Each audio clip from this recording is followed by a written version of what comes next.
Hello, and welcome to another edition of Sharp Takes.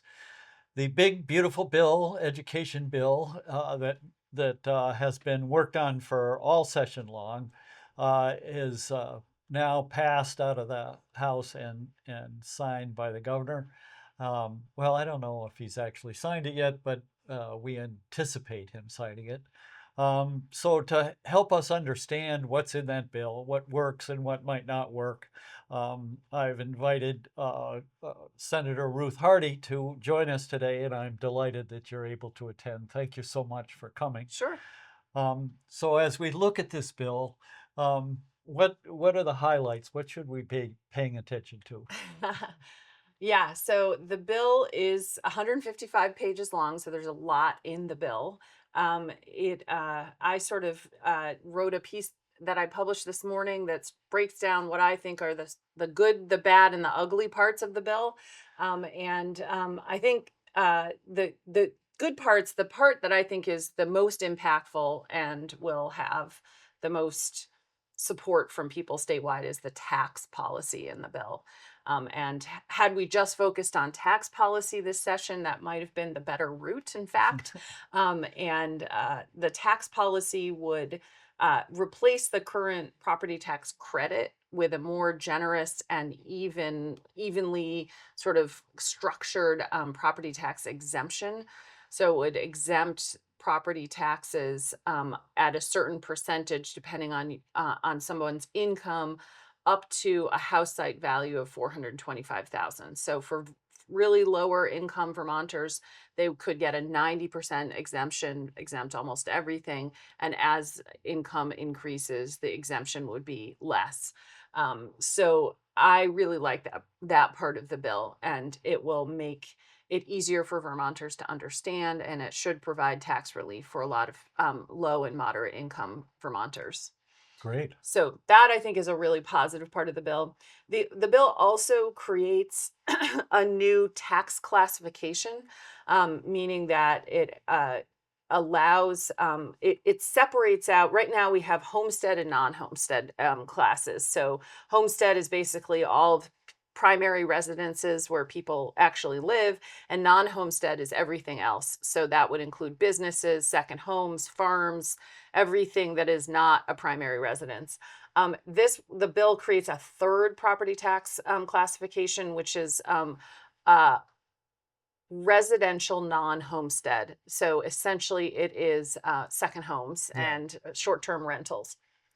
And although it doesn't set a tax rate for that, it allows for a separate tax rate for second homes compared to primary homes or businesses and That might others. be said in subsequent legislatures. Correct. It would be set, and most everything in the bill does not happen right away. So if people see something happening, it's not because it's gone into effect. It's just coincidental. The new stuff mostly goes into effect 3 years from now. So it sets up the option of having a higher tax rate for second homes, and that tax revenue would fund the property tax exemption for lower income Vermonters. So it's connected, but and helps to really tax some of the you know entities that are driving up housing costs in Vermont, and making it more difficult for people to afford their primary homes. So I do like that part of the bill an awful lot. What does it do for people who are rent? A lot of the lower income Vermonters are renting, not owning their Right. homes. It doesn't change the renter credit. It continues with the current renter's credit. So that was not modified in the bill. Okay. That is, a credit that renters get for if they're lower income and they're renters. So there was at one point a tax classification proposal to create a separate tax classification for apartments or rental units, and that was taken out of the final version of the bill. Okay. Great. So those I think are really good parts of the bill. And I guess should state up front, because you didn't ask me, but I voted no on the bill. I did not vote for the bill, but I worked extremely hard on the bill. I was part of process in the Senate where we completely revamped the bill in order to get Senate support for the bill. The bill was worked on in the Senate Education Committee and the Senate Finance Committee, and as it came out of those two committees, did not have the support of the majority of the Senate. The work in those committees. I serve on the Senate Finance Committee, and I voted against the bill in that committee. And so the Senate really did a number on the bill and did not do it any favors. In fact, made it much worse. So I was able to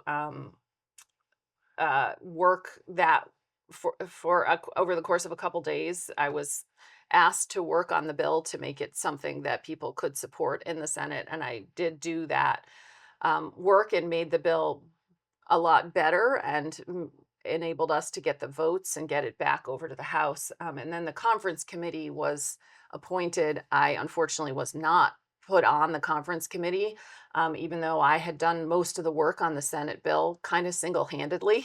But the conference committee was made up of the chairs of the Senate Education and Finance committees, and then the minority leader, Scott Beck, who I believe you've had on this show. So there were 3 senators on the conference committee, and frankly, the conference committee in the Senate didn't do the bill any favors, and their work on the conference committee and the way they approached their work was a large reason why I voted no on the bill. In addition, I heard from hundreds and hundreds of my constituents across the Addison district asking me to vote no. I heard from nobody who wanted me to vote yes. Not one email, call, text, or message asking me to vote for the bill, but literally hundreds asking me to vote against it. And so I tried to listen to my conscience and my constituents, and ended up voting no.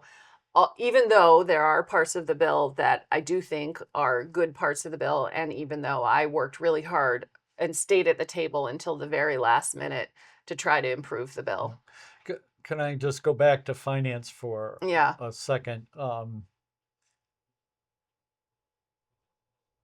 One of my concerns, I lost it there for a second. that's okay. One of my concerns is that the legislature last year put 70 or 80 million dollars into of one-time money into the education fund to buy down property tax rates.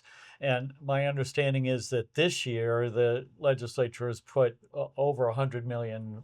I hear numbers between 110 and 120 million one-time money to fill the hole left by the 77 million. I don't know what the additional money over the 77 is in there, but that's all one-time money. Correct. Which creates this situation where next year, as voters are going to the polls, unless the legislature comes up with another 125 million to fill that hole, they're going to see a shocking increase in local property taxes after the big beautiful education bill was passed, before it was implemented, and when the governor is going to brag about how much has been done, it's not going to look very good on property taxes Yeah, in the following year. So what's happening with regard to that? that's a great question. So yeah, this year we put in $77 million of general fund, and then an additional, I think it was 26 million-ish, 24 million of education fund balance. So it was money that was sort of extra money that was in the education fund, reserve funds that were on the bottom line of the education fund. So I think it was around 112, 114 million dollars that we put into the education fund, into lowering property taxes this year. And I do think that people wanted to see lower property taxes after the big burst last year. But you're right, using one-time money means it's a one-time fix, and in fact puts pressure on the education fund. So next year, the property tax rate will be higher because we used one-time money this year. Yeah. Anybody who has done budgets, served on a school board, served in the legislature, knows this dynamic really well. And it's so tempting always to use one-time money to buy down rates, but then you sort of catch yourself the next year. You have to double up, in fact, the You next yes, year. every year you have to do a little bit more to sort of keep up with Yeah. the cycle that you've created. And my concern, I was against doing that. I thought we should split the money and do half this year and half next year, and that's what I argued for, and I lost that argument. Um, because I think it's going to be really challenging next year, in particular, with what's going on at the federal level. We have a president who is actively cutting funds across the board, and a Congress who seems to be going along with him, cutting funds for vital services, including services in schools. So I do think that schools are going to be in a tough position next year, where they're going to be sort of needing to make up for some of the losses that they're seeing in federal funds. Um, and that may drive their budgets up a little bit, and we won't have the money to bring down the property tax rates next year. Right. Um, so I thought we should save half of it, around 65 million, to do to save it for next year, so we would have a little bit more even keeled rates. But we'll see. I certainly obviously could be wrong, and everything can be fine. I don't know, but I do have that concern, especially after we've passed this bill and next year's an election year, and people are going to be feeling the pressure given what's happening at the federal Right. level. So from my viewpoint, you represent a fiscally responsible perspective, and I thank you for that.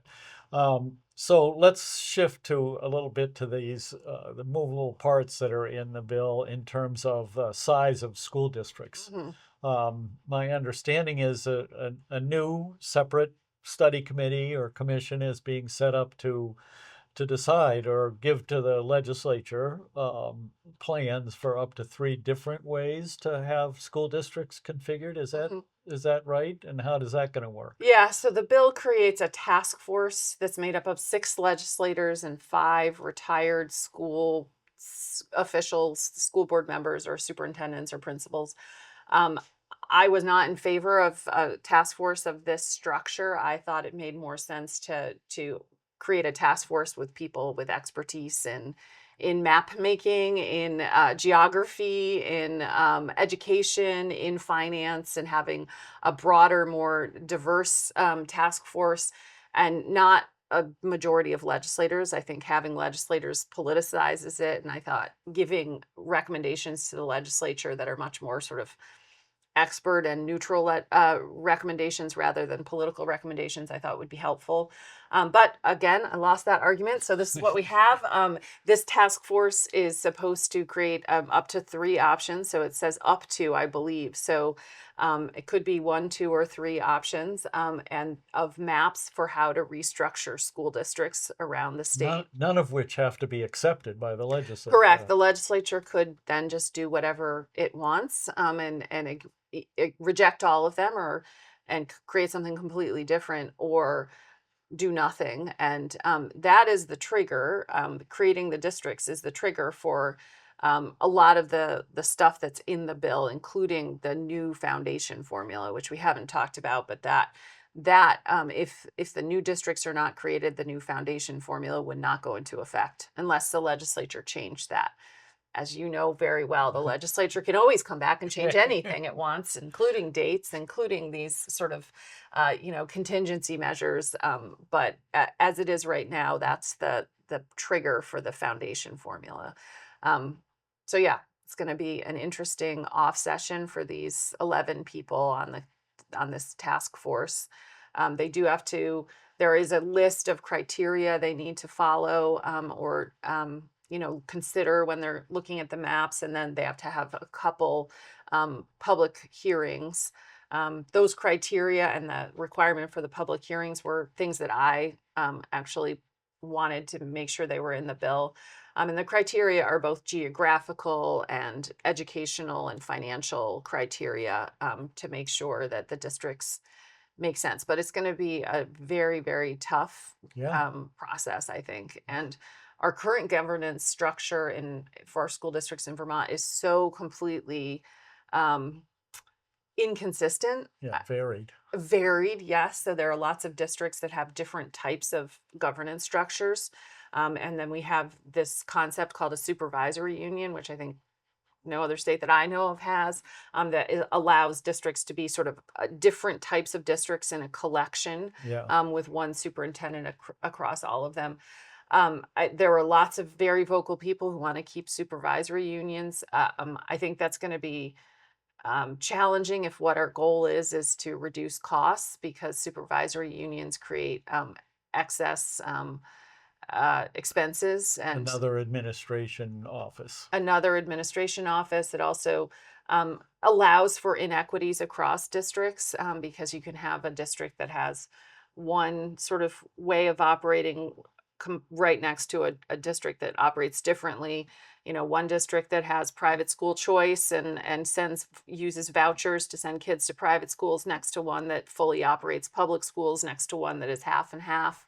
And so it does create some problems, and it will be an interesting task for these 11 folks to figure out, and then for the legislature next year to come up with a map that everybody can agree on. Yeah. So you've touched on a couple of things that we probably ought to talk about: foundation formula and Yep. vouchers.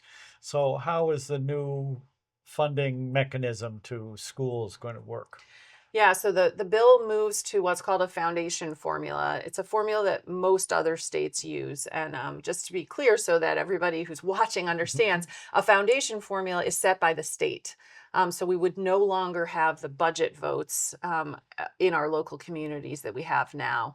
And for some people, that's a positive, if they, are having problems passing their budget or don't like that structure. But for other people, it's a negative, because it does sort of erode local democracy and local decision making. To be clear, though, they could have a vote to exceed the foundation. There is a potential for what's called supplemental spending above the foundation amount. It starts out at 10% and ramps down to 5% of the base funding amount per pupil. So that is an option, but depending on the districts and the district configuration, some districts will be able to do it more easily and cheaper, and other districts it will be more difficult and more expensive. It would be tagged to the district with the lowest property values, in order to make it a sort of level playing field. It's adjusted for property wealth, similar to our current funding formula is adjusted for property wealth. So and there's a cap on it. There's a limit to what they can spend. So, but mostly what districts will have to, sort of operate in is this foundation amount. The base foundation amount in the bill as it's currently written is $15,033 per pupil. And then on top of that, and that's considered the foundation, and on top of the foundation, you build weights for different types of pupils. And those weights have different values depending on the needs of certain pupils. So there are for students living in poverty, students who have English learning needs, and students who have special education needs, there would be weights based on top of the foundation formula. And then there are small grants for schools that are either small by necessity or in a sparse, really rural area by necessity. So those would be grants that could be given or taken away depending on the criteria. We've had small school grants for quite some time. Are the criteria different under this bill? So this is one of the many, many, many things in the bill that is to be determined. So the bill requires the State Board of Education to come up with a definition of small by necessity and sparse by necessity. So that's still to be determined. The foundation formula that's in the bill was empirically derived and recommended by a very well respected education finance consultant and education finance consulting firm. But there was still some people who didn't like it and thought it didn't do what it should do. So in the bill is also another study about a foundation formula, and appropriates $400,000 to come back with more recommendations about a foundation formula and whether or not there should be different weights.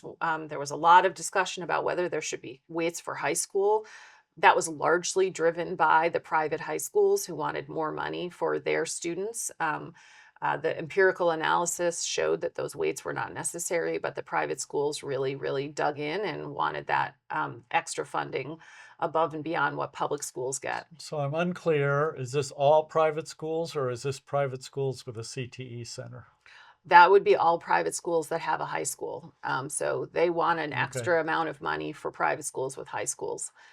So it is, the foundation formula in the bill is a good foundation formula. It's very solid, but there was a lot of disagreement about whether that was the right one. The Senate tried to change it a bunch of times. That was one of the large problems with the bill that the Senate Education and Finance committees came up with, is that they created what a lot of us were calling a Franken foundation formula, which was really just taking things from all different places and making it sort of adding on things to it that didn't make sense and were not empirically based.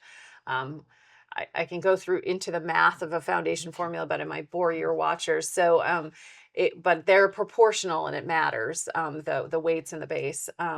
So that foundation formula would go into effect in FY29, so July 1st, 2028, if new districts are created. At least that's how the bill is currently. And if the report about the foundation formula, the new study on the formula, is received and reviewed and allows the legislature to make changes if they want. So even though there's a solid, strong foundation formula in the bill, there's still this opportunity or option to make changes in the future, which I think is, as I wrote this morning in my piece, is a double-edged sword. There are dozens of decisions left unmade in this bill. And a lot of legislators were saying the hard work is actually going to be next year and then the following years, as the legislature and others try to implement this massive reform package. There are so many report backs and studies and things left undecided and to be determined, that all of this could improve dramatically or not Yeah. in the future. And I think a lot of it will depend on who's at the table and who's making those decisions. Yeah. So, if you were to put a finger in the air and to try to determine how the winds were blowing, do you think that we're actually going to get there? I mean, there's so many divisions in the legislature. The obvious ones, Democrat and Republican. There are other more subtle ones, maybe private school versus public school, rural small towns versus big cities. There are all these cross currents happening inside the legislature and representing and representatives who are from those variety of districts. Do you think we meaning the legislature, will ever get to the point of creating new districts and implementing the foundation formula, or is there just too much dissension to get there? I don't know. I mean, even though I voted against it, I'll say, it's a big feat that this bill was passed in general. And I think a lot of it is because we have a governor who was pushing his people and sort of twisting a lot of Republican arms to vote for it. Um, this issue of education funding doesn't necessarily cut across partisan lines, though. I mean, the people who voted no in the Senate were Democrats and Republicans, Yeah. and the people who voted yes were Democrats and Republicans. So there was sort of bipartisan opposition and bipartisan support for it in the Senate. And I think that, and probably in the House vote was a little funky, but I think there might have been as well. The the I you know, I think it's going to be really hard to create new districts that make sense. And I think there's going to be a lot of political pressure next year in an election year. A lot of people who are going to be worried about what their constituents think. Like I said, I heard from hundreds and hundreds of constituents asking me to vote no next year. And I anticipate hearing from hundreds even more next year when there are proposals for districts on the line, Yeah. as they worry about what might happen to their schools. So I do think it will be difficult. I think if there's strong leadership, it's possible. But I don't really have faith in the leadership in the Senate right now. And so I think that will make it even more difficult to come to consensus on districts. Um, There are other things that we can do, even if we don't come to consensus on districts, because as I mentioned, they could just change the law and implement the foundation formula anyway. That's always an option. Things can happen differently than what's anticipated in the bill. Um, and given that there are so many unknowns right now and so many to be determines, there are so much could happen. And I think the big thing is what's going to happen at the federal level, and how is that going to impact Yeah. education and state budgets and local communities, because we're seeing the impacts of that happening starting now, and it's going to be even more explicit next year. It's very concerning, to be sure. There are, however, things happening just within our state that are equally concerning, and I think in particular about healthcare costs. So Yeah. we have this foundation formula. It's going to be increased by some sort of inflation figure that may or may not represent reality. Hmm. School districts can nevertheless spend up to 10% more.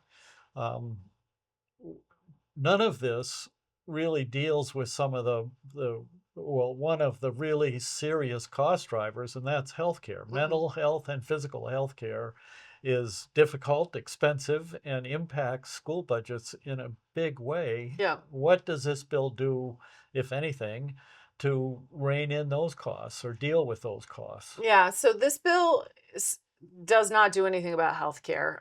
There were other bills that we passed that do focus on healthcare costs, and one in particular will have an effect starting next year. Unfortunately, there was a last minute amendment to the bill that delayed the effective date. The Republicans pushed to delay the effective date on a bill that would have had immediate effects on healthcare costs, starting July 1st, but it's now been delayed to start next year. That would limit prescription drug prices that hospitals can charge for some high cost drugs. So that one will have an effect immediately. The other healthcare reform bills that we passed, although I'm supportive of them, they are sort of uh, uh, more, they will take time. Part of it is that it takes time to create a new pricing system. Part of it is that, again, we created a ton of different studies and report backs. The chair of the Senate Education Committee, or chair of the Senate Health and Welfare Committee, loves reports. So she implemented, I think, 20 reports or something. So, a lot of the healthcare reform will take time, just like the education reform. This kind of reform takes time. Unfortunately, the healthcare stuff, I think, could have been done much quicker and could have been dealt with over the last few years more decisively if we'd had different leadership in that realm as well. Yeah. Um, it's something the governor has not paid much attention to at all.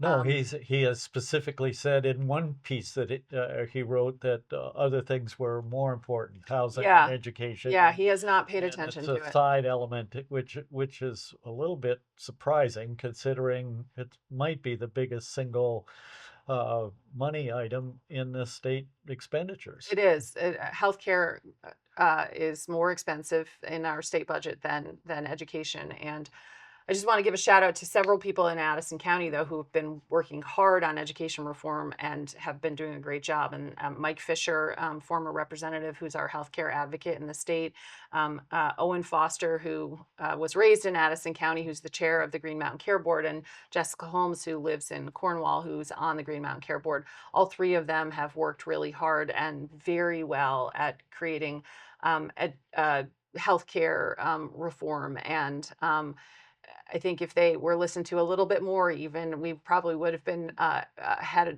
of where we are. So there's a lot of work to be done. But H454, the big education reform bill, does not do anything about healthcare costs, Yeah. and doesn't even discuss that issue at all. I think there might be one little report back about teacher healthcare, but and that might not even be in the final bill, but it was nothing definitive. It was just a, hey, tell us what you think kind of thing.